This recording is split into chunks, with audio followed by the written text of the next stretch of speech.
Okay, thank you for coming. I really appreciate it, and I appreciate the organizers of this conference who basically agreed to let me make this presentation. I think I contacted them like 10 days ago or 2 weeks ago. So this is a presentation I originally made at a World Religions Conference in Prince George. And they set the question, and it was the object of man's creation. So I changed it a little bit because I think women have as many rights to seek the truth as men, correct? So it's based on the concept of pure non-dualism. It says that there is no good and evil. There's only being. There's only isness. There's only love. And love has no opposite.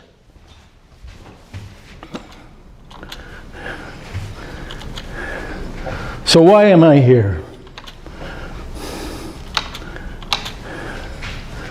From a spiritual perspective, your purpose, your life goal, the reason you are here is found in the self-validating experience of yourself as one invulnerable, eternal, unchanging self with a capital S. The truth is found in the teachings of many spiritual masters. To know the truth of oneself as a sole reality and to merge and become one with it is the only true realization. Sri Ramana Maharshi. I and them and thou and me, that they may be made perfect in one, and the world may know that thou hast sent me and hast loved them as thou hast loved me. Jesus Christ. The union of self with self produces a state of indescribable happiness. The body has been projected by the mind, which itself originates in spirit. If the wrong identification ceases, there will be peace and permanent, indescribable bliss. Sri Ramana Maharshi. So, this is a little statement from a course I took through Landmark Education called The Forum. And if you ever want to take a very interesting course, that's it. And one of their lines was, how happy can you stand it? How happy can you stand it? The Course in Miracles, first published in 1976, is a spiritual masterwork that describes itself as a course in mind training. Its one goal, the delivery of peace. The Course teaches that God, the first cause, has no opposite. It sums up its teachings in 3 sentences. Nothing real can be threatened, nothing unreal exists, and herein lies the peace of God. The Bhagavad Gita, estimated to be 5,000 years old, mirrors the Course's introduction. The unreal has no being. The real never ceases to be. The final truth about them both has thus been perceived by the seers of ultimate reality. God, the Creator, the first cause, expresses the joy of formless being by expanding infinitely into infinity, creating gods, which is what you are.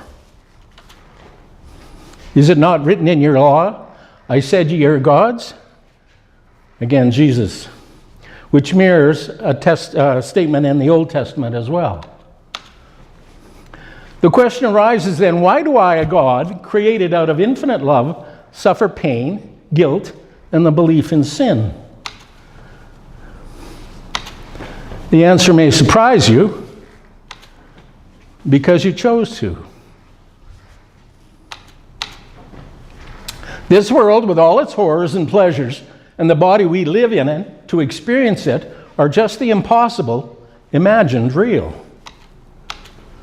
By you.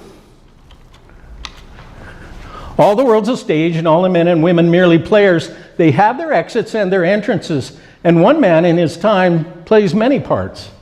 William Shakespeare from As You Like It. As You Like It is the perfect title for the play and the perfect segue for the Course's description of our part in the dream that we experience as the world. How willing are you to escape the effects of all the dreams the world has ever had? Is it your wish to let no dream appear to be the cause of what it is you do? Then let us merely look upon the dream's beginning, for the part you see is but the second part, whose cause lies in the first. No one asleep and dreaming in the world remembers his attack upon himself, No one believes there really was a time when he knew nothing of a body and could have never have conceived this world as real. He would have seen at once that these ideas are one illusion, too ridiculous for anything but to be laughed away. How serious they now appear to be, and no one can remember when they would have met with laughter and disbelief. We can remember this if we but look directly at their cause, and we will see the grounds for laughter and not a cause for fear. Let us return the dream he gave away unto the dreamer who perceives the dream as separate from himself and done to him.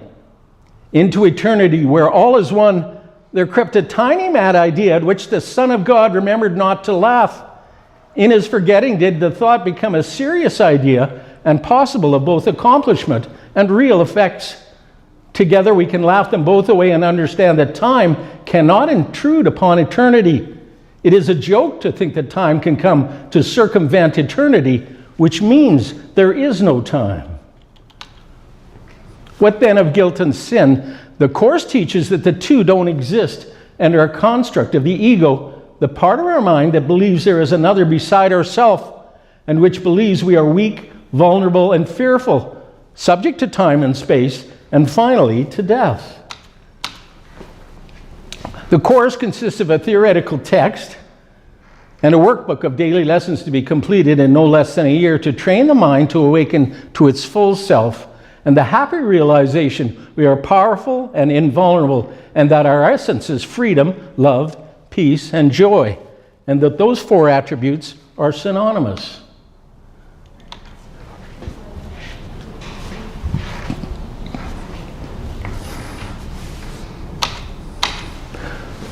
Journey Beyond Words and The Other Voice are two texts that support the Course text and workbook. They make startling but profound connections. For example, The Other Voice, which supports the Course text, in the chapter Guilt 1, equates guilt with time. The Holy Spirit, the idea of your oneness, is the bridge between the split parts of your mind and was placed there by God, and therefore by you. Were it not so, you could have imagined yourself separate and remained that way forever. Forever seems to speak of time, and yet the concept of forever abolishes time. The other concept that abolishes time is now. It is your guilt, it is your belief in, and your desire to experience separation that has created time in the first place. For as we have said, time is that which allows you to take part of the knowledge of what you are and seem to throw it away. What you really do is project it outside your mind so that you are no longer aware of it. And in the absence of the awareness of who you are, you believe yourself to be separated and isolated and alone, and that is the creator of your time and the creator of your guilt. So in a very real sense, your belief in time and your guilt are one and the same. Indeed, as long as you choose to believe that your yesterdays, the moments of your past, have brought you to this moment in time, and as long as you believe that this moment in time somehow can and does create the next moment, you are but cherishing your belief in separation and your own guilt. For you could not, hear me well, believe in your time or even experience your time if you were aware of your wholeness. For when you are whole, everything merely is. You have everything, you are everything, and you automatically extend that self-same everything outward from yourself to all of creation. That is healing, and that causes you to be healed. The wholeness that you are in reality and that leads to healing is beautifully described in chapter 21 of A Course in Miracles in the first section, The Forgotten Song. Beyond the body, beyond the sun and stars, past everything you see, and yet somehow familiar, is an arc of golden light that stretches as you look into a great and shining circle. And all the circle fills with light before your eyes. The edges of the circle disappear, and what it is in it no longer contained at all. The light expands and covers everything, extending to infinity, forever shining and with no break or limit anywhere. Within it, everything is joined in perfect continuity, nor is it possible to imagine that anything could be outside, for there is nowhere that this light is not. This is the vision of the Son of God, whom you know well. Here is the sight of him who knows his Father. Here is the memory of what you are. A part of this, within all of it, and joined to all as surely as all is joined in you. Accept the vision which can show you this, and not the body.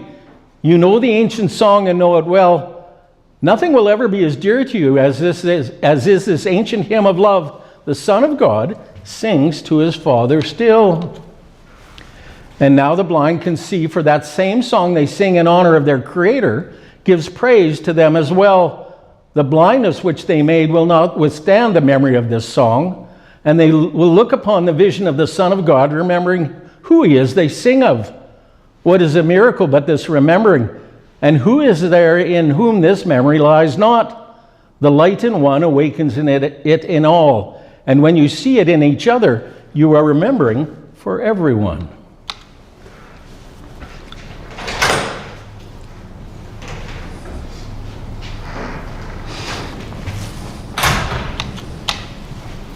You exist in reality as spirit and as an abstract thought in the mind of God.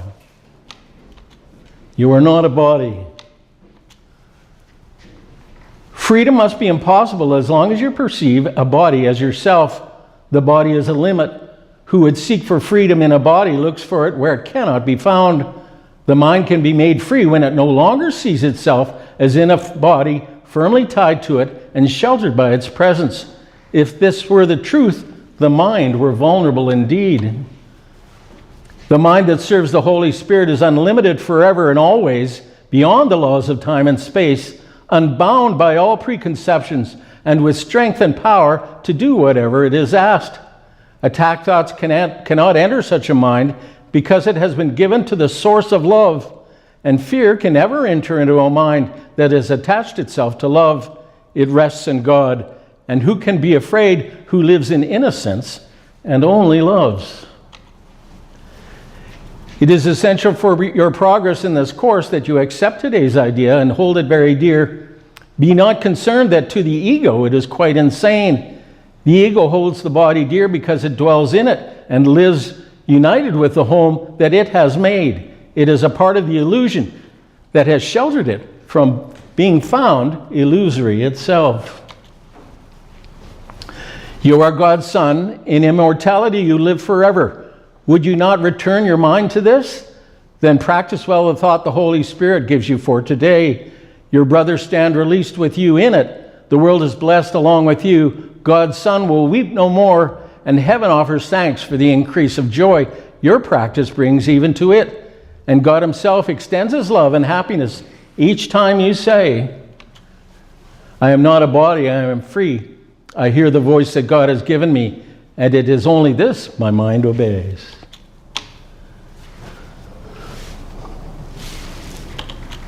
Thank you.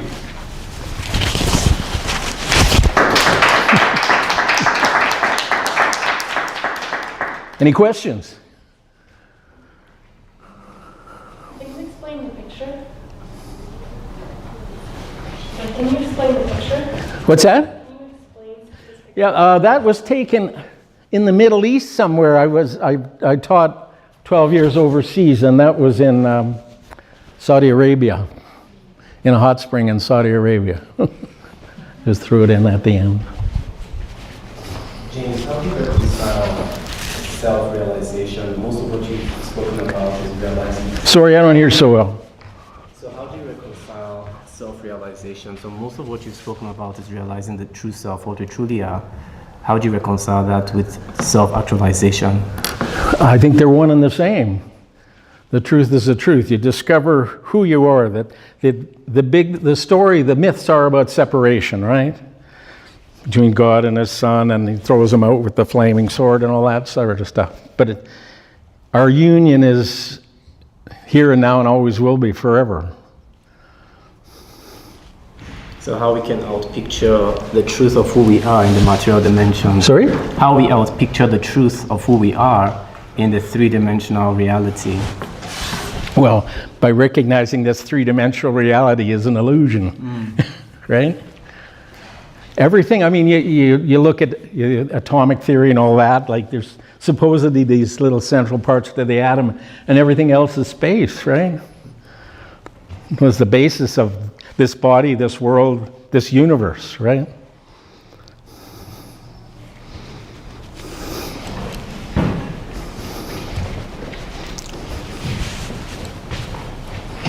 Thank you for coming. And I do recommend that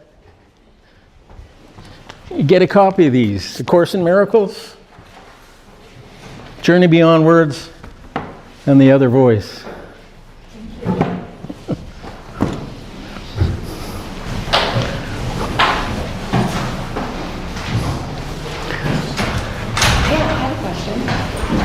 With what you just said, what do you suggest to ground these teachings into the 3D reality?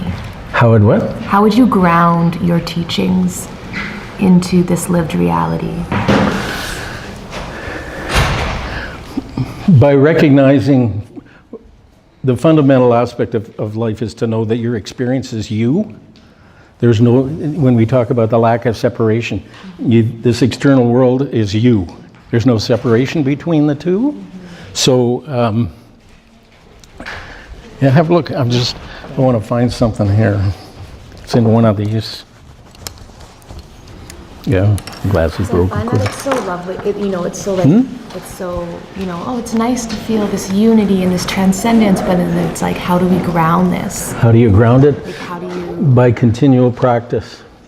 If you get this, if you get A Course in Miracles, it'll outline a process for you, and one of it is to be vigilant, to constantly train your mind, because the ego, the aspect of your mind that wants to think you're this individual person, and this person is to be feared, and I don't know what I'm going to do tomorrow, and how am I going to feed myself, and all that sort of thing, wants to stay alive by keeping you in anxiety, right? So, to train the mind not to pay attention to that, to really believe and know that you're absolutely loved and absolutely safe.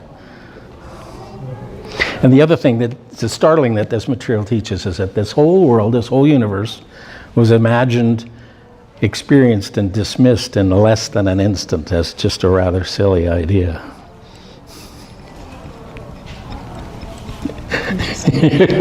But we believe in time, right? It's sort of, and we experience even the misery as our choice. It wouldn't be there unless we loved it and cherished it.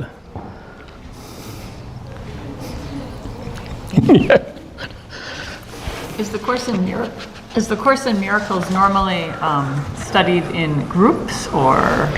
I've heard about that's what it is. It's a course in mind training, but they really do emphasize it's for you individually. It's not to be. People do get together, and I've studied in groups, and that's okay. But the fundamental thing is to study it on your own. Mm-hmm. Yeah.